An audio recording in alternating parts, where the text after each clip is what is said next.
Satu benda yang tak boleh diubah, nombor satu, yang telah Allah ciptakan, nama dia hukum. Hukum tak boleh ubah. Canggih macam mana pun. Memandangkan masjid di kampung kita ni kekurangan jemaah lelaki, jadi kami semalam Jawatankuasa Masjid telah bermesyuarat untuk melantik 2 wakil perempuan, 2 wakil muslimat untuk menjadi imam dan bilal. Tak boleh, yang ni tak boleh ubah. Laki jadi imam, laki jadi bilal, sebab dia hukum Tuhan, tak boleh ubah. Nah, dah ustaz, yang Tok Bilal kampung kita ni dia SPM ustaz. Yang ustazah tu dia Mesir, dia kelulusan Mesir. Mesir tak Mesir, duduk belakang. Okey, dia hukum. Nombor 2, yang tak boleh diubah, ciptaan Tuhan yang tidak memudaratkan kita. Ni hidung kembang, hidung lu tengok hak lain elok. Siapanya aku ni rembiang macam tuan-tuan potong sikit bagi mancung, haram. Tak boleh, tak boleh ubah. Gigi ni tebal semacam lagu mana tau, pergi ambil guruding duduk kikih bagi nipis. Hukum tak boleh mengubah ciptaan Tuhan. Yang lain tu tuan-tuan cipta, tak ada halangan. Macam tadi saya kata ni, mikrofon ni berat, cipta mikrofon yang ringan. Tu ada yang ringan, ustaz awak tak pakai, pasal lemah. Lemah tuan-tuan ni, ikat kat telinga, ikat kat kepala, lemah. Saya mikrofon jenis ni siapa bagi pun saya tak mau, lemah. Melainkan TV 1 forum perdana pakai yang tu, terpaksa pakai, cokoh belakang, ada wayar pula belakang ni. Dia jadi pergerakan terbatas, letih. Cipta ni Allah Ta'ala bagi pada kita. Sebab itu Nabi sebut, kalau kita nak jadi manusia yang hebat, Quran. Okey, kita lihat macam mana nak jadi hebat. Dengan Quran saja kita boleh jadi hebat. Al-Fatihah, Al-Baqarah. Saya buat satu contoh dulu.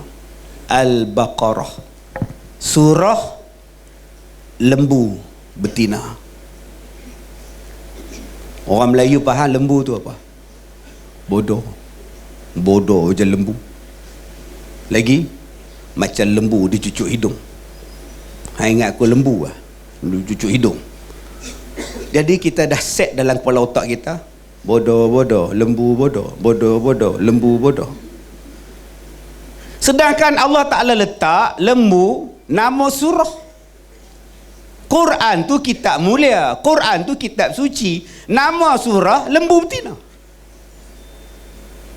Tang situ kita fikir sendirilah.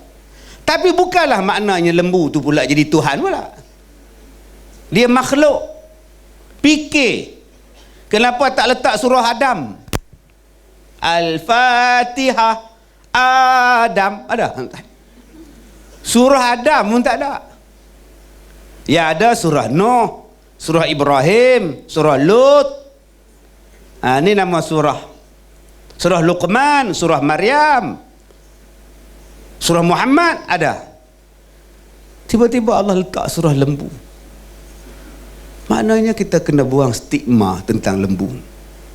Kalaulah lembu tu teruk, Allah tak bubuh nama lembu. Allah tak bubuh nama surah lembu. Adik-adik duduk di ILP ni, minta pengarah ke siapa ke buat silibus baru, modul baru, industri lembu. Kita faham pula ustaz, lembu ni dia bidang pertanian, kami industri asas tani nama dia. Kaji tentang lembu, sebab dah set dalam minda kita. Tanya adik-adik ni, semua tak mau jadi penternak lembu. Semua nak kerja wireman, chargeman, semua nak kerja pakai tie coat, semua besok nak kerja dalam office, semua besok nak kerja dalam aircon. Sebab makwa dia tengok yang tu, nak bertunang, nak minang, mak pak tengok yang tu. Ni anak tuna kerja apa lah? Saya kerja dekat ni pegawai. Oh, duk lekon.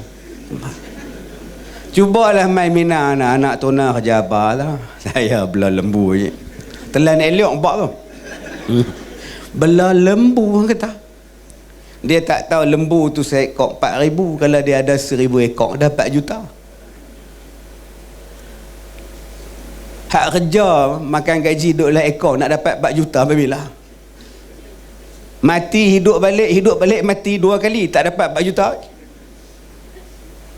Allah Ta'ala bagi pada kita lembu tuan-tuan, binatang yang tak jatuh rega. Ni abang-abang ni orang masjid banyak ni. Tahun ni buat korban RM4,860 seekor. Tahun lepas 4,200. Tahun-tahun lepas pula 3,800. Tahun-tahun lepas 3,006. 3-4 tahun lepas 2,008. 10 tahun lepas 1,500. Mana ada lembu jatuh harga? Sebab tu kena belah lembu. Orang kita malas belah. Kita leceh. Curi tak apa. Tu banyak curi lembu. Nak kata iswara curi. Dapat 2 ekor, lu seterajang lembu masuk dalam. Lu sumbat, dapat duk sip belakang. Belaga kepala lembu. Oh, sejuk nak suara. Sejuk ni tak, sejuk ekor. Dia tak tahu dia nak sembelih lagi. Yang banyak curi lembu. Belah lembu malah. Alasan belah lembu tak boleh pakai tai. Apa salah belah lembu pakai tai? Pergi ladang lembu kekok tai. Mana Adin? Tengok lembu tak? Dia kata gila. Tak gila lah. Lah tu pak mentua nak pakai tai. Saya nak cerita tuan-tuan, orang yang belah lembu Australia, New Zealand dan Belanda. Australia, New Zealand dan Belanda. Hasil dia ialah lembu. Australia duduk hujung dunia bawah. Nak sampai kepada dia dengan laut Hindi, laut macam-macam laut pun sampai Australia. Bukan Selat Melaka, bukan Selat Teberau, bukan laut Cina Selatan. Daripada Malaysia ni nak pergi Australia, lalu kok laut Jawa, lepas laut Jawa, laut Hindi, nak sampai jauh tuan-tuan. Luas. Kapal terbang hilang pun tak jumpa. Tapi kenapa orang pergi Australia? Kenapa Australia maju?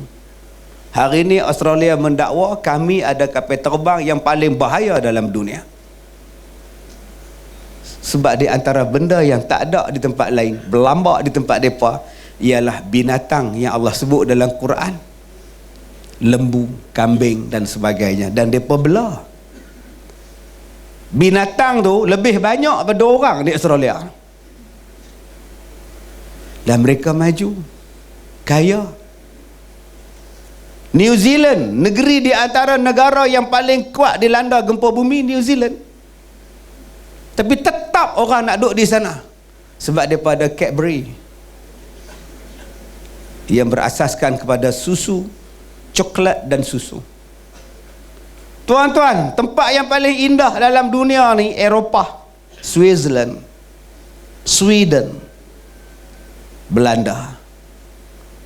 Belanda tu tempat paling aman. Elok je Belanda tu tuan-tuan. Ruth Gullit nama dia.